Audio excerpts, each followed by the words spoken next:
Voici tout ce que vous avez manqué pour le jour 15 des Jeux olympiques d'hiver de Milano Cortina 2026. Pour le Canada, en ski acrobatique soit acrobatique par équipe mixte, notre équipe canadienne a terminé au 5e rang, juste à l'extérieur des 4 qualifiés pour la grande finale. En curling féminin, le Canada a gagné son match de médaille de bronze contre les États-Unis 10-7.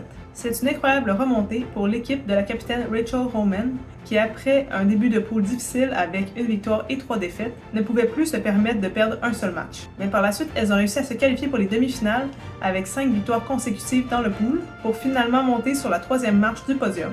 Maintenant, en patinage de vitesse longue piste départ groupé, tout d'abord chez les hommes, un seul Canadien s'est qualifié pour la finale, Antoine Gélina Beaulieu, qui a terminé premier des qualifications avec le meilleur temps. Par contre, lors de la finale, le peloton n'a pas réussi à rejoindre les patineurs partis en échappée et au sprint final, notre Canadien a terminé 6e au total. Ensuite, du côté féminin, nos deux Canadiennes, Valérie Maltais et Ivany Blondin, étaient de la finale. Malheureusement, Valérie a chuté en début de course, ce qui lui a fait perdre beaucoup de temps, mais elle a tout de même réussi à rejoindre le peloton, ce qui est déjà très bien. Et pour les femmes, il n'y a pas eu d'échappée durant la course, et tout s'est décidé au sprint final, ce qui est l'une des spécialités d'Ivany, qui a réussi à décrocher la médaille d'argent, comme elle l'a fait déjà aux Jeux olympiques de Beijing 2022.